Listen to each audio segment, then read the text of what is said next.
अस्सलामुअलैकुम students, welcome back to my YouTube channel. Students, आज हम क्लास 8 जनरल साइंस का चैप्टर 1 स्टार्ट करेंगे, that is ecology. So first of all हम इसकी रीडिंग करेंगे एंड देन इसके एक्सरसाइज को सोल्व करेंगे। Okay, so let's start reading it. First is ecology. Earth is the only known planet with life. Earth वो वाहिद सितारा है जिसके ऊपर जिंदगी मुमकिन है। Million of species live on earth. Million की तादाद में जानदार, मुख्तलिफ तरह के जानदार जो है वो जमीन पर रहते हैं। These living organisms depend on each other in one और अदर वे। ये सारे के सारे जो जानदार हैं ये एक दूसरे पर इन्हसार करते हैं किसी ना किसी तरीके से। They also interact with the non living environment. ये अपने गैर जानदार माहौल के साथ भी इंटरेक्ट करते हैं। The study of inter relationship between organism and their environment is called ecology. ठीक है, यहाँ पे रिलेशनशिप नहीं, इंटर रिलेशनशिप है। मतलब के ऑर्गेनिजम्स के यानी जानदार के और उनके माहौल के बीच में जो लेन देन चल रहा है। ठीक है, कुछ हम इन्वायरमेंट से लेते हैं, कुछ हम माहौल से लेते हैं और कुछ हम माहौल को देते हैं। ठीक है, तो उसकी जब स्टडी की जाती है उसको हम क्या कहते हैं, इकोलॉजी। इस डेफिनेशन को काइंडली मार्क कर लीजिएगा एंड इसको याद करिएगा। Okay, next is oxygen cycle. तो आपको पता है स्टूडेंट्स कि हमारे इन्वायरमेंट में ऑक्सीजन मौजूद है, हमें ऑक्सीजन की जरूरत है। प्लांट्स को ऑक्सीजन ऑक्सीजन रिलीज करते हैं, लेकिन एक टाइम पे उनको भी जरूरत होती है ऑक्सीजन की। हर जानदार को जिंदा रहने के लिए ऑक्सीजन चाहिए है। तो ऑक्सीजन का लेवल इन्वायरमेंट पे मेंटेन करना बहुत जरूरी है, जिसमें हमें ऑक्सीजन साइकिल हेल्प आउट करता है। Okay, oxygen cycle play an essential role in the existence of life on earth. Oxygen cycle एक अहम किरदार अदा करता है जिंदगी को जमीन पर मुमकिन बनाने के लिए। फ्यू बिलियन ईयर्स अगो, कुछ बिलियन साल पहले, there was no free molecular oxygen. जमीन पर ऑक्सीजन मौजूद नहीं थी, माहौल में ऑक्सीजन नहीं थी। There was no free molecular oxygen in the atmosphere. Today, Earth atmosphere has 21% oxygen. आज के टाइम में जमीन पर या माहौल में 21% ऑक्सीजन मौजूद है, which is largely product of photosynthesis. जो किसका प्रोडक्ट है, फोटोसिंथेसिस का प्रोडक्ट है, कैरिड आउट बाय प्लांट्स, जो कि प्लांट्स करते हैं। Next is plants use carbon dioxide to make food, releasing oxygen as a by product. Plant क्या करते हैं, कार्बन डाइऑक्साइड को इस्तेमाल करते हैं और उससे अपनी खुराक बनाते हैं, और खुराक बनाने के दौरान साथ साथ वो ऑक्सीजन को भी खारिज करते हैं। Both animals in plants use oxygen in their respiration process to get energy. ठीक है, रेस्पिरेशन सांस लेने का प्रोसेस होता है। रेस्पिरेशन प्रोसेस सांस लेने का अमल है या प्रोसेस है, उसमें एनिमल्स और प्लांट्स दोनों ऑक्सीजन को यूज करते हैं।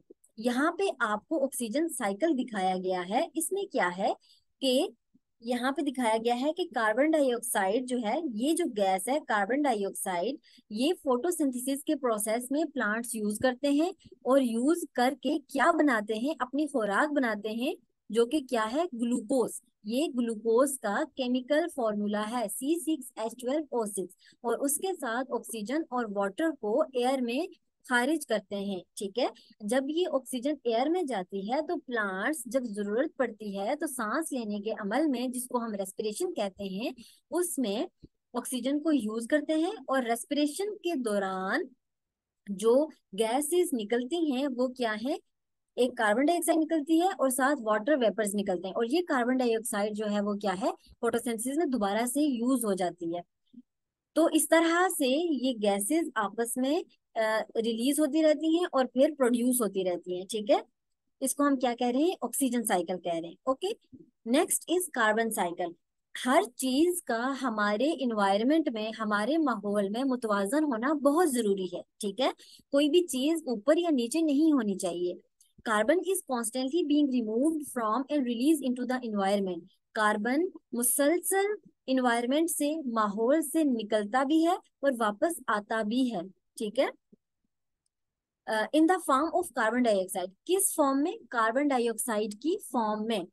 ठीक हो गया, the amount of carbon dioxide in atmosphere is 0.04%। Carbon dioxide की जो कंसंट्रेशन है या अमाउंट है माहौल के अंदर वो 0.04% है। ठीक है, 0.04%।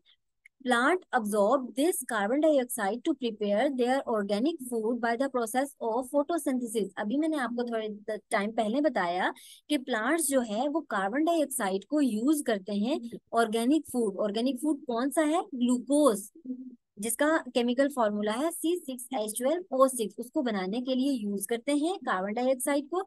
उस प्रोसेस को हम क्या कहते हैं? फोटोसिंथेसिस कहते हैं। Animal gain carbon in the form of organic compound when they feed on plants और अदर एनिमल्स। ठीक है, तो वो ऑर्गेनिक कंपाउंड या ऑर्गेनिक फूड प्लांट के अंदर बनती है।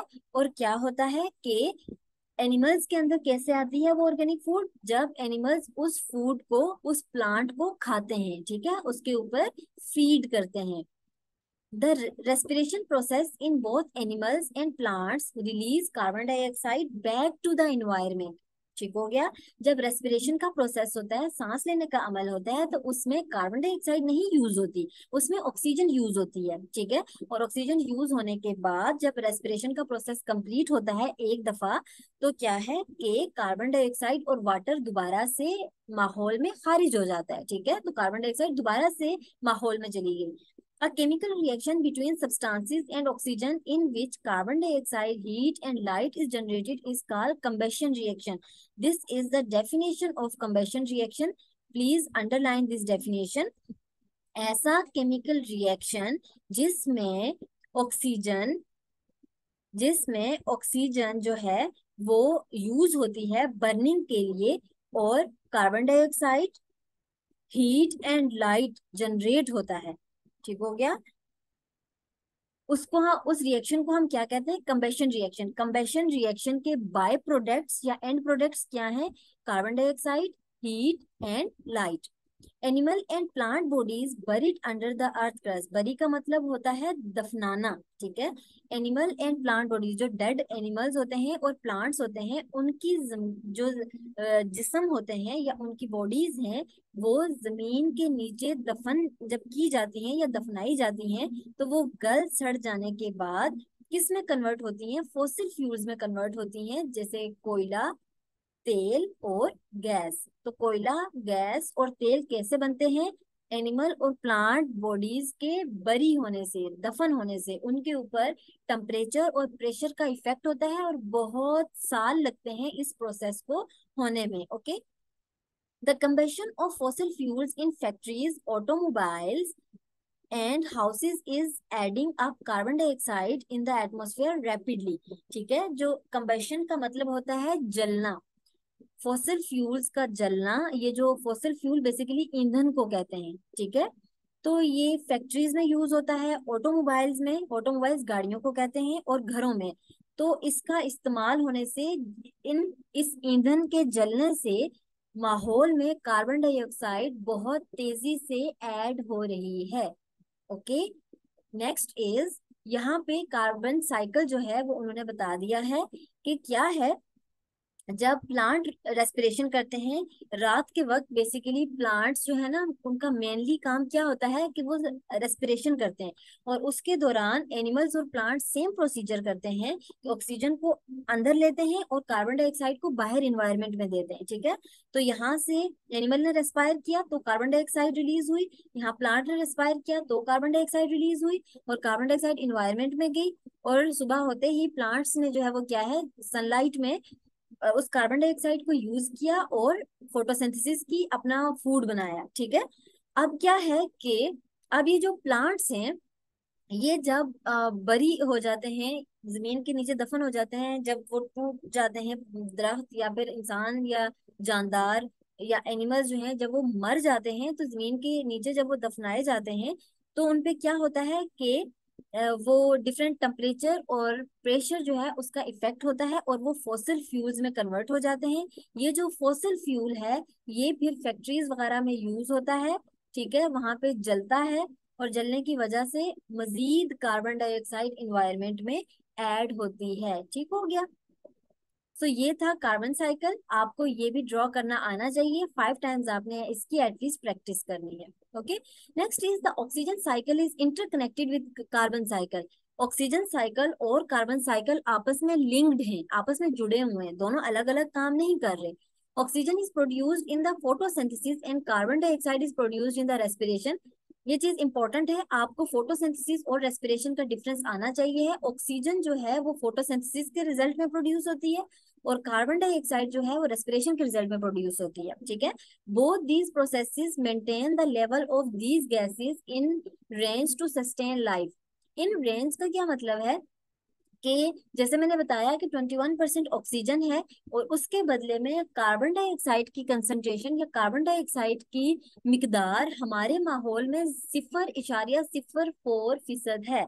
ठीक है, 0.04% है। ठीक हो गया।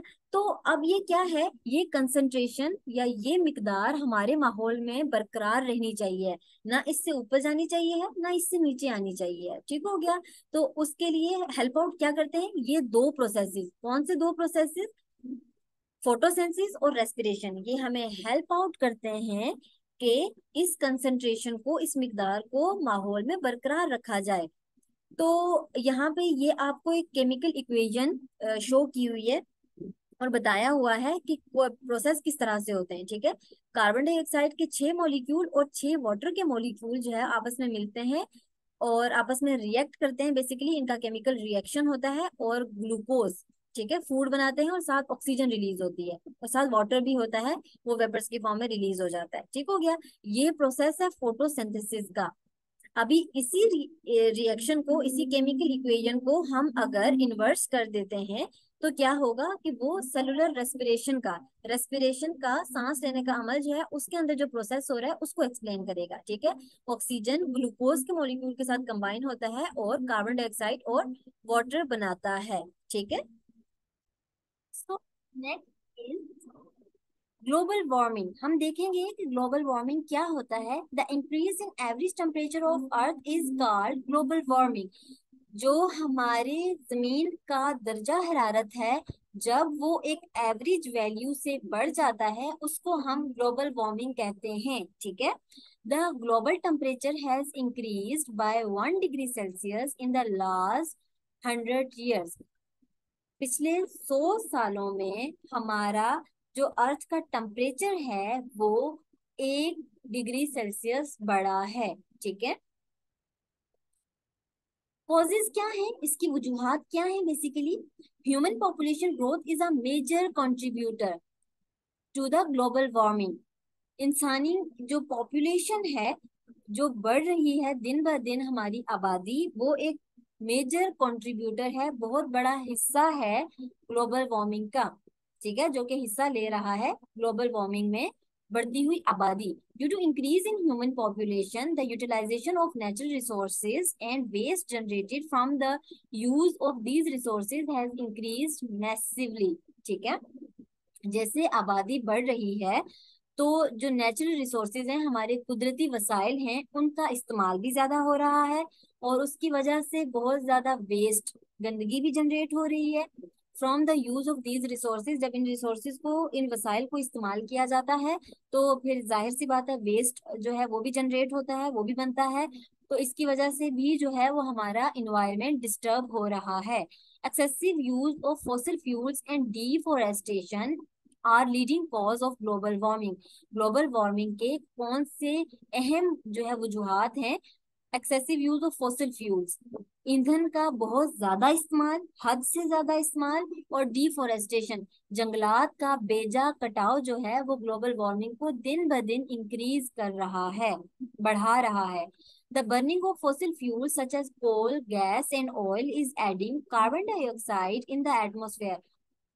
जैसे मैंने आपको पहले दिखाया, कंबशन का हम जब डेफिनेशन पढ़ रहे थे तो हमने उसमें देखा कि किसी भी सब्सटेंस की, किसी भी अशिया की जब बर्निंग होती है, उसके कंबशन होती है, यानी उसको जलाया जाता है, तो उसमें ऑक्सीजन इन्वॉल्व होती है और एंड पे क्या बनता है? कार्बन डाइऑक्साइड और वाटर बनता है। ठीक है, तो ये एंड प्रोडक्ट्स होती हैं। अब बन तो कार्बन डाइऑक्साइड रही है, जितनी ज्यादा जो है वो बर्निंग होगी या कंबशन होगी, जितना ज्यादा जलने का अमल होगा, उतनी ज्यादा कार्बन डाइऑक्साइड इन्वायरमेंट में ऐड होगी।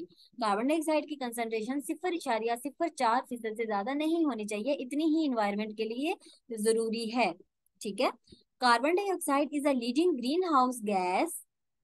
ये एक अहम ग्रीन हाउस गैस है। It trap heat radiation. ठीक है। तो आपको थोड़ा सा मैं इसका आइडिया दे देती हूँ कि जब भी सनलाइट जमीन पे पड़ती है तो सन में से बहुत सारी रेडिएशंस, बहुत सारी शुआएं निकलती हैं। वो शुआएं जब जमीन पे आती हैं तो वापस भी जाती हैं। लेकिन क्या है, एक ऐसी गैस है जिसको हम कार्बन डाइऑक्साइड कह रहे हैं, वो इन शुआओं को वापस जाने नहीं देती, इनको यहीं पे फंसा के रख देती है। ठीक है, अब्जॉर्ब करती रहती है, जिसकी वजह से जमीन का दर्जा हरारत दिन ब दिन बढ़ता जा रहा है। Deforestation is the unplanned removal of trees on the large scale which convert forest to non forest land. Deforestation क्या है? गैर मंसूबाबंदी से किया जाने वाला लार्ज स्केल, बड़े पैमाने पर जंगलात का कटाव, उसको हम क्या कह रहे हैं? डिफोरेस्टेशन कह रहे हैं। जो कि जंगलात को गैर जंगलात से मुंसलिक जमीन में कन्वर्ट कर रहा है। ठीक है, फॉरेस्ट को, जंगलों को खत्म कर रहा है और नॉन फॉरेस्ट लैंड में कन्वर्ट कर रहा है। Forests are removed to meet the increasing demand for land and materials। अब क्या है कि फॉरेस्ट जो है, जंगलात का गैर मंसूबाबंदी से किया जाने वाला ये कटाव जो है, ये क्यों हो रहा है? क्योंकि आबादी बढ़ रही है, उनकी डिमांड्स बढ़ रही हैं। ठीक है, हर एक को रहने के लिए घर चाहिए है, जमीन चाहिए है। ठीक हो गया, इस वजह से जंगलात काटे जा रहे हैं, मजीद एडवांसमेंट लाई जा रही है, सड़कें वगैरह बनाई जाती हैं, उसके केस में जो है वो जंगलात काटे जाते हैं और जो है फैक्ट्रीज लगाई जाती हैं, तब भी जो है जंगलात बीच में जो है वो कट जाते हैं बहुत सारे एरिया को प्लान करने के लिए। सो forests are removed to meet the increasing demand of land and materials, major cause of deforestation। अब हम देखेंगे कि जंगलात के कटाव की अहम वजूहात कौन कौन सी हैं। Urban development, urbanization. ठीक है, जो शहर बेसिकली बनते हैं, बड़े बड़े शहर बनते हैं, तो ऐसे ही बनते हैं कि उसमें सड़कें होती हैं, फैक्ट्रीज होती हैं, बड़े बड़े मॉल्स होते हैं, तो उनमें एडवांसमेंट भी ज्यादा होती है। और जब शहरियत ज्यादा है तो फिर जाहिर सी बात है कि जंगलात भी काटे जाएंगे। Infrastructure developments like roads, rail tracks and airports.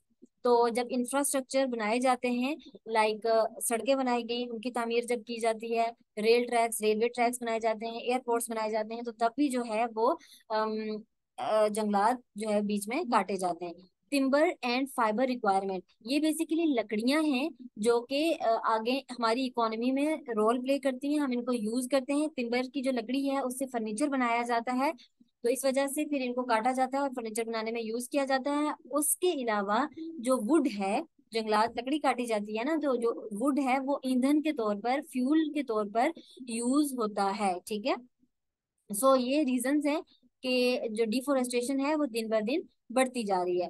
Do you know, greenhouses are huge structure made mostly of glass and plastic. आपको यहाँ पे जो है वो ग्रीन हाउस दिखाया गया है कि ये किससे बना होता है? प्लास्टिक और ग्लास से मिलकर बना होता है। या प्लास्टिक का होता है या ग्लास का होता है। ठीक है, दोनों एक साथ नहीं होते। Vegetables and fruit plants which can not withstand cold can be grown in green house. ऐसे फ्रूट और वेजिटेबल्स, ऐसे सब्जियां और फ्रूट्स यानी फल जो कि ठंड बर्दाश्त नहीं कर सकते, उनको क्या किया जाता है? इस ग्रीन हाउस के अंदर ग्रो कराया जाता है। ग्लास और plastic sheet trap heat energy. अब ये क्या करते हैं? ग्लास या प्लास्टिक जो होता है वो अपने अंदर हीट जो होती है, जो सन से हीट आ रही है, उसको ट्रैप कर लेता है, फंसा लेता है, to keep the temperature higher than the surrounding environment. तो फिर जब बहुत सारी शुआएं पड़ती हैं ग्लास के ऊपर या प्लास्टिक के ऊपर, तो वो हीट वहां पे एक किस्म की जज्ब हो जाती है या फंस जाती है। और फिर जो अंदर का इन्वायरमेंट होता है ग्रीन हाउस का, वो बाहर के इन्वायरमेंट से बेहतर होता है। यानी कि बाहर अगर बहुत ठंड है तो अंदर इतनी ठंड नहीं होगी, अंदर थोड़ा सा इन्वायरमेंट या टेम्परेचर ज्यादा होगा बाहर के इन्वायरमेंट से। ठीक है, okay. Next is interaction in ecosystem. Interaction जो है वो क्या है, मैंने आपको पहले भी बताया था कि ये जो इकोलॉजी चैप्टर है बेसिकली इसके अंदर इंटरेक्शंस बेसिकली ताल्लुक जो है या किस तरह से एक स्पीशी का, एक जानदार का दूसरे जानदार की तरफ बिहेवियर होता है, ठीक है, वो किस तरह का बिहेवियर शो करते हैं उसको हम इंटरेक्शंस कहते हैं बेसिकली, ठीक है। तो इकोसिस्टम में किस तरह के इंटरेक्शंस होते हैं? In an ecosystem living organism interact with each other in a different ways. ठीक हो गया, मुख्तलिफ तरीकों से जो जानदार हैं वो एक दूसरे के साथ डिफरेंट बिहेवियर शो करते हैं या इंटरेक्ट करते हैं, ठीक है। मोस्ट कॉमन इंटरेक्शंस आर, जो मोस्ट कॉमन इंटरेक्शंस हैं वो कंपटीशन, प्रिडेशन और सिम्बियोसिस। अब ये टर्मिनोलॉजीज हैं, इनको हम आगे साथ साथ डिस्कस करते हैं कि ये हैं क्या, ठीक है। Competition, competition occur when living organism have to use common resource for their survival. Competition तब होता है, मुकाबला तब होता है जब है वो जानदार हैं वो एक ही जराए को इस्तेमाल करें, ठीक है, सेम जराए को इस्तेमाल करें, ठीक हो गया, अपने जिंदा रहने के लिए, अपने सर्वाइवल के लिए। Even member of the same species compete with each other for the same resource. ठीक हो गया, मुकाबला इंसान जानवर के साथ भी कर सकता है, एक जानवर किसी दूसरे जानवर के साथ भी कर सकता है, यानी कुत्ता बिल्ली के साथ भी कर सकता है, शेर हम कह सकते हैं बिल्ली के साथ भी कर सकता है, मुकाबला कंपटीशन कर सकता है। लेकिन ये तो होगी डिफरेंट जानदार ना, ठीक है। हम जो कंपटीशन कर रहे हैं, पढ़ रहे हैं, वो दूसरे तरीके का भी हो सकता है कि एक शेर जो है वो दूसरे शेर के साथ भी मुकाबला कर सकता है, अगर खाने को एक एक जो पीस है वही पड़ा है, ठीक है। फॉर एग्जाम्पल गोश्त है ना, तो 1 किलो अगर गोश्त है तो वो पड़ा है, तो जो शेर है वो भी आपस में मुकाबला करना स्टार्ट कर देंगे उसके लिए, ठीक हो गया। सेम एनिमल्स की तरह जो प्लांट्स हैं वो भी compete करते हैं। Animals compete for food, water and space to live. Animals किस चीज के लिए मुकाबला करते हैं? खुराक के लिए, पानी के लिए और रहने की जगह के लिए। प्लांट्स किस चीज के लिए compete करते हैं? रोशनी के लिए, वाटर के लिए, पानी के लिए, मिनरल्स के लिए और रूट स्पेस के लिए। हर प्लांट चाहता है कि उसकी जड़ें जो है जमीन में दूर दूर तक फैलें, ठीक है, ताकि उसकी जो ग्रिप है वो उतनी जमीन के अंदर अच्छी हो और वो ज्यादा टाइम तक जमीन के ऊपर खड़ा रहे, ओके। सो ये एग्जांपल से कंपटीशन की। Next is predation. प्रीडेशन क्या है? बेसिकली इसको हम कहते हैं शिकार करना, ठीक है। इन प्रीडेशन वन ऑर्गेनिज्म अटैक, एक जानदार अटैक करता है, हमला करता है, एक्टिवली किल, मारता है और खाता है दूसरे जानदार को, feed on other organism. One which attack, ऐसा जानदार जो हमला करता है, एंड किल्स और मारता है दूसरे जानदार को, उसको हम क्या कहते हैं? प्रीडेटर। उसको हम प्रीडेटर कहते हैं, उसको हम शिकारी कहते हैं। Prey is the animal that is hunted and killed by predator for the food. Prey किसको कहते हैं? शिकार को कहते हैं, ऐसा जानदार या ऐसा एनिमल जिसको मारा गया है, जिसका शिकार किया गया है शिकारी के थ्रू, शिकारी ने जिस जानदार का शिकार किया है वो कहलाता है प्रे, ठीक हो गया। इस फिगर में आप देखें, बियर को एज अ प्रीडेटर शो किया हुआ है। बियर क्या खा रहा है? बियर मछली खा रहा है, ठीक है, ये प्रीडेटर है, ये शिकार है। यहाँ पे लॉयन, शेर को एज अ प्रीडेटर, शिकारी बताया गया है, ठीक है। नेक्स्ट फिगर हम देखेंगे, predator is in one case can be prey in another case. This is very important and interesting statement. आपको इसको समझना है कि शिकारी अगर एक टाइम में वो शिकारी है तो दूसरे टाइम में वो शिकार भी बन सकता है। फॉर एग्जाम्पल ये मेंढक है ना, फ्रॉग, फ्रॉग झींगा खा रहा है, ठीक हो गया, क्रैब। तो अब इसको ये खा रहा है। नेक्स्ट फिगर में आप देखो कि सांप जो है वो फ्रॉग को खा रहा है। यहाँ पे जो फ्रॉग है वो क्या है? प्रीडेटर है। इस केस में जो फ्रॉग है वो क्या है? प्रे है, शिकार बना हुआ है, ठीक है। Okay, some plants are also carnivorous. कुछ पौधे भी ऐसे होते हैं जो कार्निवोरस बिहेवियर शो करते हैं। कार्निवोरस कौन से प्लांट्स होते हैं? ऐसे प्लांट्स जो एनिमल पे फीड करते हैं, उन प्लांट्स को कार्निवोरस प्लांट्स कहते हैं। दे प्रे अपॉन इंसेक्ट्स, उनका शिकार कौन से क्या होता है, इंसेक्ट्स होते हैं, एंड अदर स्मॉल एनिमल्स, और दूसरे छोटे जानवर, to fulfil their nitrogen deficiency, अपने नाइट्रोजन की कमी को पूरा करने के लिए वो इन कीड़े मकोड़ों और छोटे जानवरों को खाते हैं। For example pitcher plant and Venus fly trap, आप यहाँ पे इन की फिगर भी देख सकते हो। ये वीनस फ्लाई ट्रैप है, इसने यहाँ पे इस जो इंसेक्ट है इसको अपने लीव्स में कैद किया हुआ है, और तब तक ये अपने लीव्स नहीं खोलेगा जब तक बिल्कुल ये जो इंसेक्ट है इसका कचूमर नहीं निकल जाता। ठीक है, इस तरह से ये अपने फूड की रिक्वायरमेंट्स को पूरा करते हैं। Okay, next is symbiosis. Symbiosis, in symbiosis members of two different species live together, दो मुख्तलिफ जो स्पीशीज हैं, दो मुख्तलिफ तरह के जानदार जो हैं वो एक साथ रहते हैं, and at least one get benefit from the another, दोनों में से किसी एक को फायदा जरूर होता है।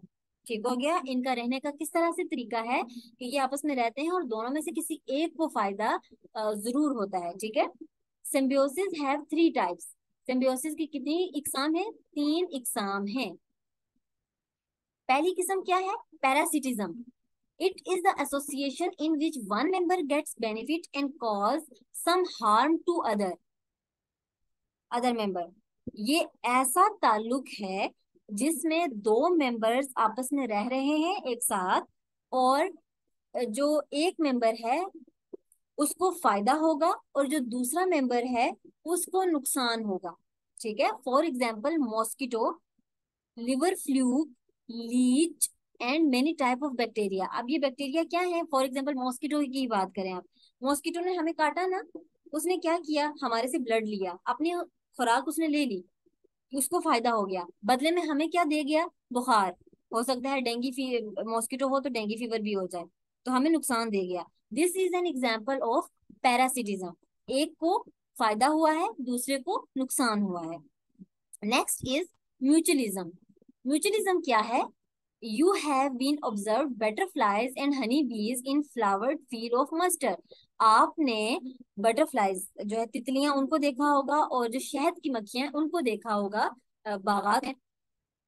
तो जब वो मस्टर्ड जो प्लांट होता है, सरसों का पौधा, उसके ऊपर जाके वो बैठती हैं तो क्या करती हैं, वहां से नेक्टर को अपने जो टिप होती है अपनी नोज होती है उसमें ले लेती हैं, उसमें भर लेती हैं। Can you name the interaction between the insect and plant having bright coloured flowers, तो क्या आप बता सकते हैं कि उस इंसेक्ट में या हनी बी और उस फ्लावर के बीच में कौन सा ताल्लुक है या कौन सा इंटरेक्शन है। symbiotic interaction in which both member gets benefit is called mutualism, ऐसा जो आपस में ताल्लुक या ऐसा इंटरेक्शन जिसमें दोनों मेंबर्स को फायदा हो उसको हम कहते हैं म्यूचुअलिज्म, किसी एक को भी नुकसान नहीं हो रहा। For example microorganism in the gut of herbivores, herbivores कौन से एनिमल्स होते हैं, वो एनिमल्स होते हैं जो प्लांट्स खाते हैं। ठीक है, उनके जो पेट में छोटे छोटे माइक्रो ऑर्गेनिजम्स होते हैं, छोटे जानदार होते हैं, वो क्या करते हैं, help to digest cellulose and get food and shelter in return. इस बात का क्या मतलब है कि वो जो हर्बीवोर्स हैं, ऐसे जानदार जो प्लांट खाते हैं, उनके पेट में छोटे छोटे माइक्रो ऑर्गेनिज्म हैं जो कि डाइजेस्ट करते हैं, हजम करते हैं सेलुलोज। सेलुलोज प्लांट्स के अंदर होता है। ठीक है, आपने प्लांट खाया तो सेलुलोज आपकी बॉडी में चला गया, तो फिर क्या है कि डाइजेस्ट करने में, उसका हाजमा करने में वो छोटे जानदार हेल्प कर रहे हैं। तो क्योंकि वो हमारी बॉडी के अंदर है तो हमारी बॉडी से खाना और शेल्टर, ठीक है, अपना हमारी बॉडी के अंदर ही ले रहे हैं, तो वो हमें फायदा दे रहे हैं, हम उन्हें फायदा दे रहे हैं। This is an example of mutualism. Some bacteria live in the intestine of man, कुछ बैक्टीरिया भी हमारे आंतों में रहते हैं। ठीक है, जो आंतें होती है ना हमारी बॉडी के अंदर, वो ट्यूब सी जो है वो आपने देखी होंगी कभी किसी जानवर की, तो वहां पे बैक्टीरिया रहते हैं, दे गेट फूड, वो हमारी बॉडी से खुराक लेते हैं और बदले में हमें क्या देते हैं, वाइटामिन, वाइटामिन के बेसिकली हमारी बॉडी में प्रोड्यूस करते हैं वो बैक्टीरिया। ठीक है, तो ये म्यूचुअलिज्म की एग्जांपल है। नेक्स्ट आ जाता है कॉमेंसिलिज्म। कॉमेंसिलिज्म क्या है, in this type of interaction one partner get benefit without any benefit और हार्म टू अदर ऑर्गेनिज्म। दो पार्टनर्स हैं, एक को फायदा हुआ, दूसरे को ना फायदा हुआ ना नुकसान हुआ। ये एग्जाम्पल है या ये डेफिनेशन है कॉमेंसलिज्म की। एग्जाम्पल क्या है? अ बर्ड बिल्डिंग नेस्ट, एक बर्ड ने अपना जो घोंसला है वो तामीर किया दरख्त के ऊपर। Epiphytes are small plants which grow on large trees for space to get better light. अच्छा, ये दो एग्जांपल्स है। एक बर्ड की एग्जांपल है कि उसने अपना घोंसला बनाया बड़े पेड़ के ऊपर, तो अब वो उस वहां पे रह रहा है, अंडे दे रहा है, उस या अपने बच्चे रखे हुए हैं उनको खाना दे रहा है, बदले में वो दरख्त को कोई नुकसान नहीं पहुंचा रहा। ठीक है। दूसरी एग्जांपल जो है वो एपीफाइट्स की दी है। एपीफाइट्स छोटे पौधे होते हैं जो कि बड़े दरख्तों पे ग्रो करते हैं, क्योंकि जो बड़े दरख्त होते हैं फिर जाहिर सी बात है उनकी जो फोटोसिंथेसिस का प्रोसेस भी ज्यादा होता है, उनकी रिक्वायरमेंट्स ज्यादा होती हैं, तो वहां पे लाइट की जो एब्जॉर्प्शन होती है ना वो बहुत अच्छी होती है। ठीक है। तो ये फिर उन पौधों के साथ, ये जो पौधे हैं ना छोटे, ये उन दरख्त के साथ जुड़ जाते हैं और वहां से अपनी रिक्वायरमेंट्स पूरी कर लेते हैं, जो भी अपनी जरूरियात हैं लाइट की वो पूरी कर लेते हैं और साथ साथ ग्रो कर रहे होते हैं। ठीक है। Okay, next is flow of energy in ecosystem. किस तरह से एनर्जी जो हरकत है बेसिकली या हरारत है वो